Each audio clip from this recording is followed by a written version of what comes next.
الحمد للہ رب العالمین والصلاة والسلام علی سید الانبیاء والمرسلین وعلی آلہ واصحابہ اجمعین اما بعد فاعوذ باللہ من الشیطان الرجیم بسم اللہ الرحمن الرحیم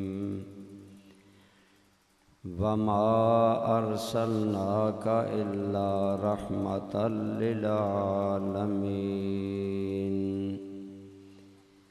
قال اللہ تبارک و تعالی فی مقام آخر انما یعمر مساجد اللہ من آمن باللہ والیوم الآخر واقام الصلاة وآت الزکاة صدق اللہ مولانا العظیم صدق وبلغنا رسوله النبی الأمی الأمین الحبیب الکریم درود پاک اللہم صلی علی سیدنا و مولانا محمد وعلی آل سیدنا و مولانا محمد وبارک وسلم علیہ الصلاة والسلام علیک یا سیدی یا رسول اللہ وعلی آلک و اصحابک یا حبیب اللہ۔ عرض یہ ہے کہ آپ اپنا قیمتی ٹائم لے کر یہاں آئے ہیں، تو اگر آپ درود پاک نہیں بھی پڑھیں گے تو محفل تو جاری رہے گی، لیکن آپ کے وہ لمحات درود پاک کی برکتوں سے محروم رہیں گے جو گزر جائیں گے، اس لیے کوئی بھی محروم نہ رہے، سب مل کر پڑھیے الصلاۃ والسلام علیک یا سیدی یا رسول اللہ وعلی آلک واصحابک یا حبیب اللہ۔ مبارک اہل ایمان کو کہ ختم المرسلین آئے، مبارک اہل ایمان کو کہ ختم المرسلین آئے، مبارک صد مبارک بانی دین مبین آئے،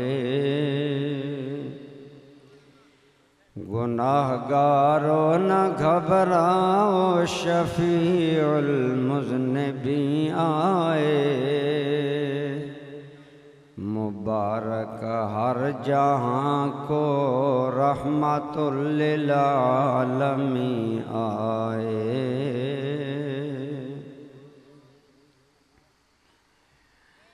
حمد و صلوات کے بعد میر محفل عزت مآب حضرت قبلہ صاحبزادہ پیر طریقت سید محمد عبدالرزاق شاہ صاحب دامت برکاتکم العالیہ، زینت محفل حضرت علامہ مولانا محمد نواز صابر صاحب زید مجدکم، میزبان محفل عزیز مکرم حضرت علامہ مولانا سید سرفراز شاہ صاحب زید مجدکم، دیگر قابل احترام حضرات علماء کرام، برادران اسلام، بزرگوں، دوستوں، عزیزوں،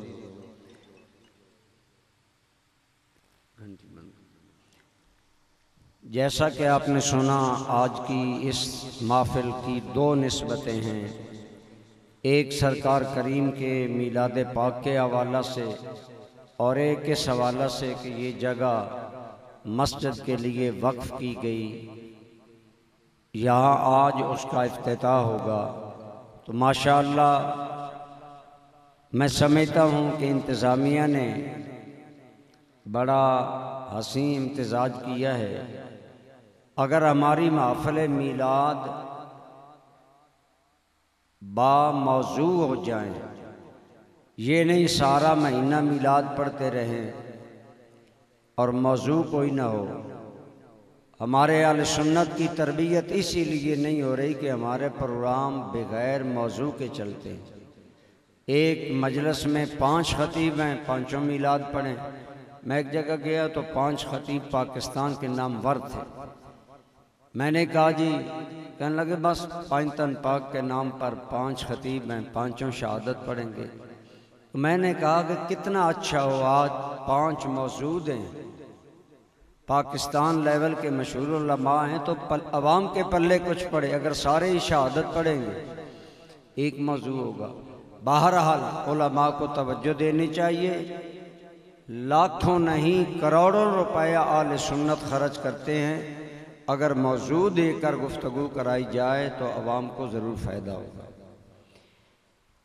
بہرحال آج کے اس پروگرام کی مناسبت ہے، اللہ کریم نے نبیوں سے وعدہ لیا تھا کہ اے نبیو، دنیا میں جب جانا تو اپنی نبوت کا اعلان فرمانا، میری توحید کا پرچار کرنا، لیکن تمہاری ایک اور بھی ڈیوٹی ہے کہ تم میں سے ہر نبی نے میرے آنے والے محبوب کا اعلان کرنا ہے، اپنی قوموں کو بتانا ہے کہ ہمارے بعد ایک شان والا نبی آ رہا ہے۔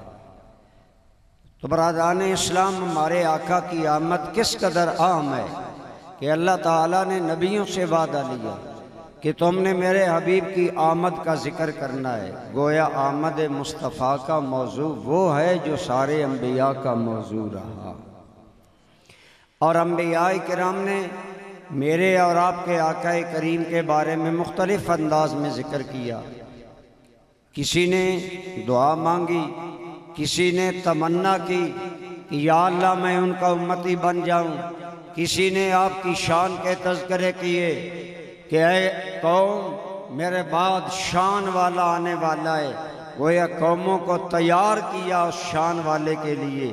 برادران اسلام، اس حوالہ سے جب جد الانبیاء 4000 تقریباً اولیاء کے باپ حضرت سیدنا ابراہیم خلیل اللہ علیہ السلام نے اللہ کا گھر تعمیر کیا، ابراہیم علیہ السلام معمار ہیں، اسماعیل علیہ السلام مزدور ہیں، اور اللہ کا گھر بنا رہے ہیں۔ جب اللہ کا گھر مکمل ہو گیا، کعبۃ اللہ بن گیا، تو دونوں باپ اور بیٹا اللہ کی بارگاہ میں دعا مانگ رہے ہیں۔ کیا دعا مانگی؟ اللہ کا گھر بنا کر پہلی بات یہ مانگی، ربنا تقبل منا انکا انت السمیع العلیم، یا اللہ اے ہمارے رب، ہماری یہ خدمت قبول فرما۔ میرے سیدی الکریم حضور ضیاء الامت فرماتے تھے، عمل اللہ کے گھر کو تعمیر کرنے سے بڑھ کر کون سا نیک عمل ہوگا، لیکن اتنا بڑا نیک عمل بھی اگر کر لیا جائے، کبھی دل میں یہ خیال نہ کرنا میں نے بڑا تیر مار لیا، میں نے بڑا رب پریشان کر دیا، بلکہ پھر بھی ڈرتے رہو میرا یہ عمل قبول ہے یا نہیں۔ ابراہیم خلیل اللہ جیسے عظیم پیغمبر نے یہ دعا مانگ کر ثابت کر دیا کہ لوگوں جتنا بھی اخلاص ہو، جب تک رب العالمین کی بارگاہ میں عمل قبول نہ ہو، عمل کی کوئی حیثیت نہیں ہے۔ تو اس لیے مسجد بنائیں، میلاد منائیں، جلسے کریں، مدارس بنائیں، ہم جو بھی کام کریں، ہمیں ہر وقت اللہ کریم کی بارگاہ سے دعا بھی کرنی چاہیے اور ڈرتے بھی رہنا چاہیے کہ کہیں رد نہ ہو جائے، کہیں دکھلاوا، نمائش، انا، من پسندی نہ آ جائے، کہیں یہ نہ آ جائے کہ میں نے یہ کام کیا۔ ایک ہی ٹارگٹ ہو کہ میرے سارے کام کا مقصد ہے کہ مالک تو راضی ہو جائے۔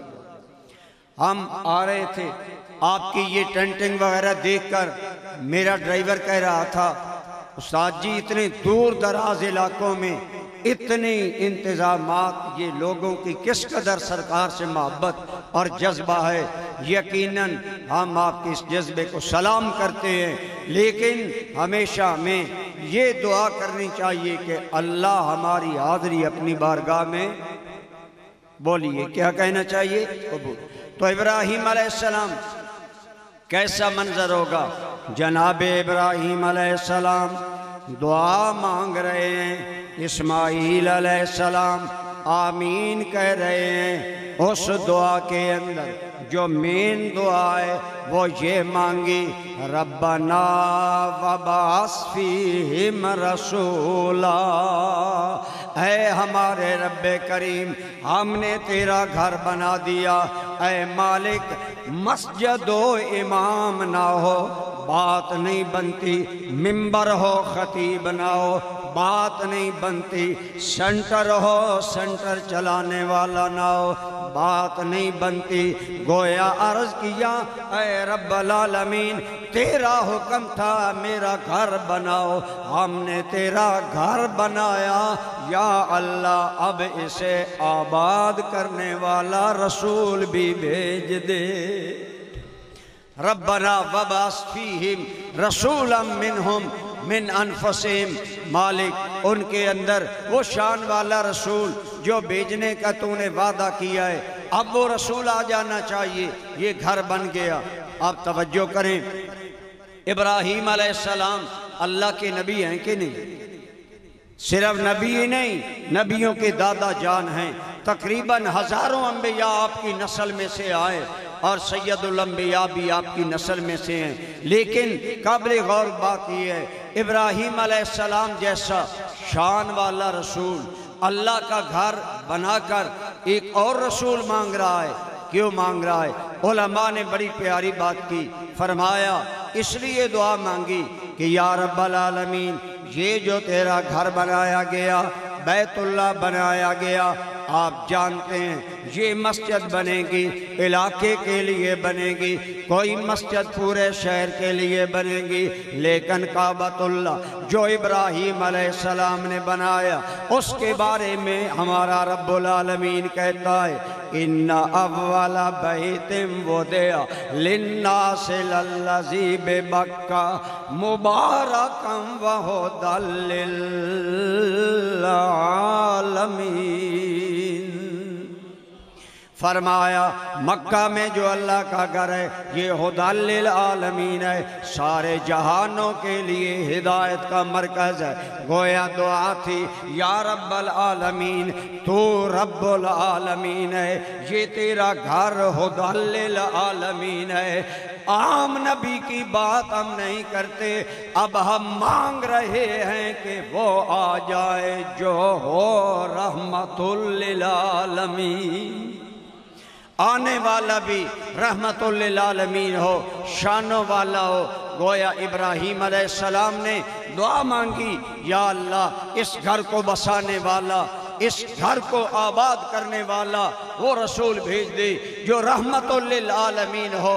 تو برادران اسلام آپ کے اور میرے آقا کی آمد وہ عظیم چیز ہے جس کی تمنا نبی کرتے گئے، اور ابراہیم علیہ السلام نے بھی دعا کی، اسی لیے آپ کے اور میرے آقا فرماتے ہیں اے لوگو اللہ نے جو مجھے پہلے عزتیں بخشی، پہلے شانیں بخشی، ان میں تمہیں بتاؤں اللہ نے مجھے کیا شان بخشی۔ حدیث پاک ہے، بہقی، طبرانی، دیگر حدیث کی کتابوں میں موجود ہے، میرے آقا نے فرمایا انا دعوت ابی ابراہیم و بشرا عیسی ابن مریم و رؤیا امی التی رأتہا حین ودعتنی۔ فرمایا اے لوگو میرے جد اعلیٰ رب سے جو دعا مانگ گئے میں اس دعا کا جواب بن کر آ گیا ہوں۔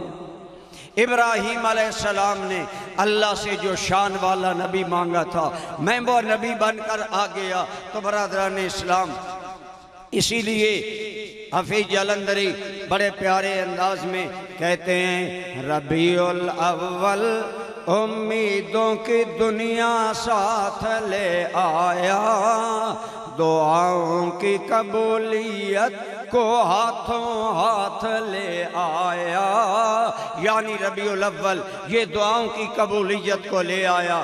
جو دعا جناب ابراہیم علیہ السلام نے مانگی وہ دعا وجود مصطفیٰ بن کر دنیا میں آ گیا، اور ہمارے آقا کریم دنیا میں آئے۔ ابراہیم علیہ السلام نے مانگا تھا یا اللہ وہ آنے والا رسول شان والا ہو، تیرا قرآن پڑھ کر لوگوں کو سنائے۔ تو دوستو میرے آقا آئے، کعبۃ اللہ کو آباد کیا، اگرچہ باقی نبیوں نے بھی کعبۃ اللہ، ابراہیم علیہ السلام، اسماعیل علیہ السلام نے وہاں نمازیں پڑھی، لیکن حقیقت میں کعبہ کو آباد کیا تو آمنہ کے لال نے کیا۔ آپ ابھی حضرت مولانا نواز صابر صاحب کے کلام میں ایک جملہ گزرا، وہ مختصر کر رہے تھے کہ کعبۃ اللہ 360 بتوں سے بھر دیا گیا، جو توحید کا مرکز تھا اسے بت قدہ بنا دیا گیا۔ لیکن جب آپ کے اور میرے کریم آقا آپ کا میلاد ہوا، علماء نے لکھا جو ہی ہمارے آقا دنیا میں آئے تو جو دنیا میں خاص تبدیلیاں آئیں ان میں ایک تبدیلی یہ آئی کہ بیت اللہ جھوما، اور جب بیت اللہ جھوما تو ہر بت منہ کے بال گر گیا۔ گویا اعلان تھا کائنات والو، آج شرک مٹانے والا، آج وہم پرستی مٹانے والا آ گیا ہے، اور خدا پرستی کا پرچم بلند کرنے والا آ گیا ہے۔ یا رسول یا رسول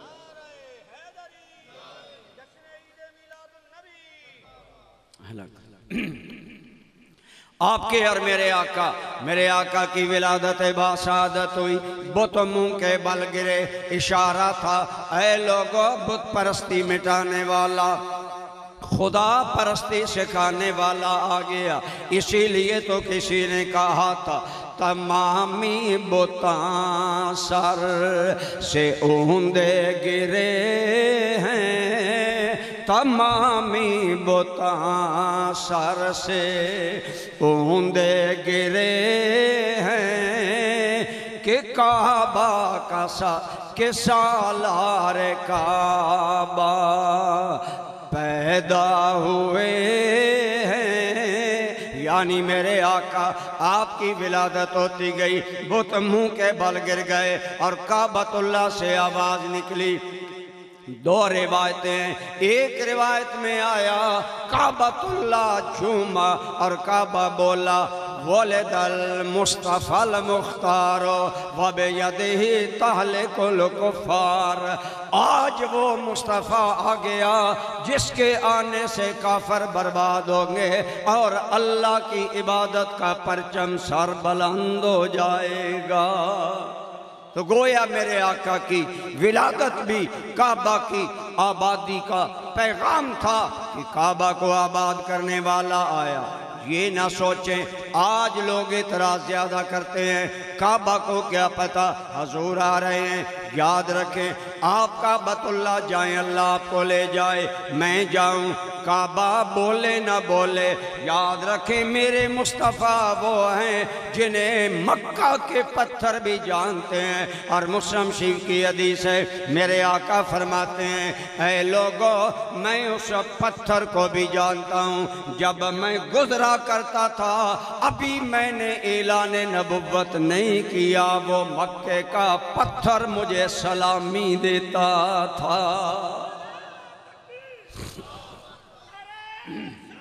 یا رسول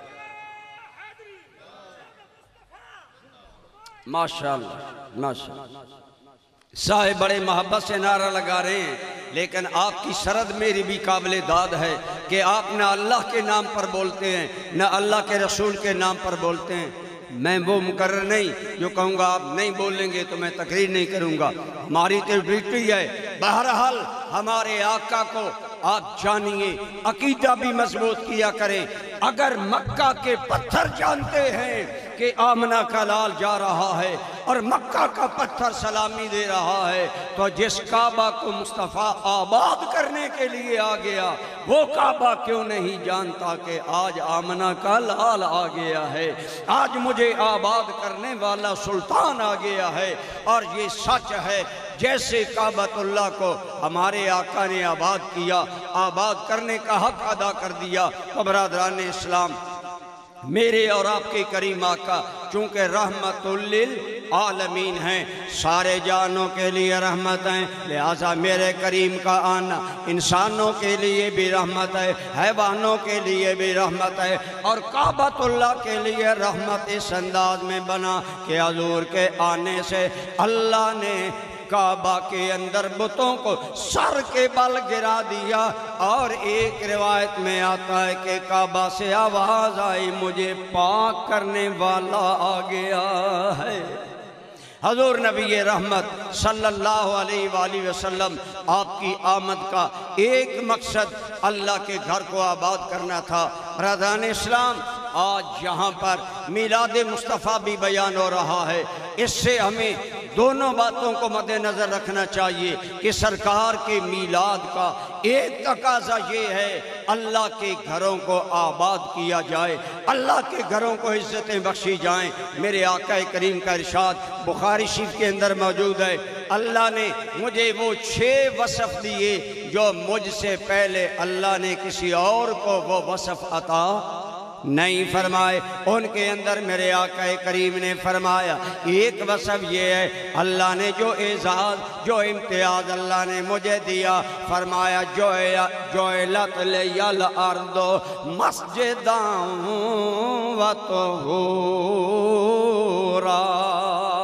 اللہ نے میرے لیے اس ساری دھرتی کو مسجد بھی بنا دیا ہے، پاک کرنے والا بھی بنا دیا ہے۔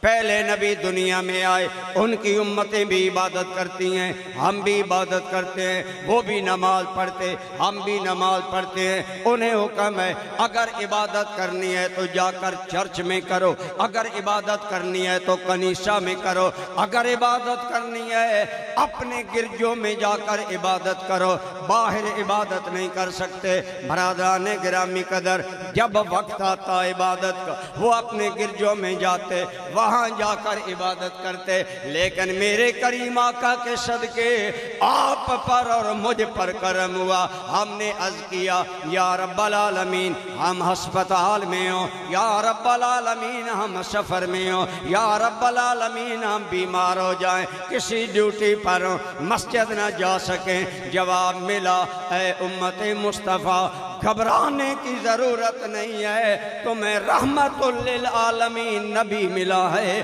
اس کی رحمت کا اظہار ہے کہ ہم نے حضور کی امت کے لیے ساری دھرتی سجدہ کرنے کی جگہ بنا دی ہے۔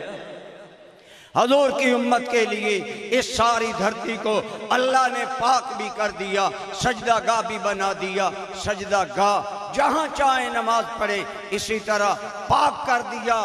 ہم بے وضو ہیں، ہمارا بدن ناپاک ہے، ہمیں پانی نہیں مل رہا، یا پانی تو مل رہا، ہم بیمار ہیں، ہم معذور ہیں، پانی استعمال کریں تو بیماری بڑھ جائے گی، اگر پانی استعمال کریں ہماری موت کا خطرہ ہے۔ ارشاد ہوا گھبرانے کی ضرورت نہیں، وَلَمْ تَجِدُوا مَاءً فَتَيَمَّمُوا صَعِيدًا طَيِّبًا، اے امت مصطفیٰ گھبرانا نہیں ہے، مٹی پر ہاتھ مار کر تیمم کر لو، تیمم کر کے میری بارگاہ میں آ جاؤ، جس حال میں بھی آؤ گے ہم تمہارا آنا قبول کر لیں گے۔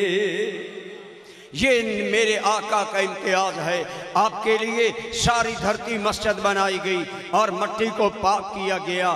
یا اللہ، پہلے نبی بھی تیرے نبی، پہلی امتیں بھی تیرے بندے، ان پر یہ کرم نہیں ہوا، ہم پر کرم ہوا۔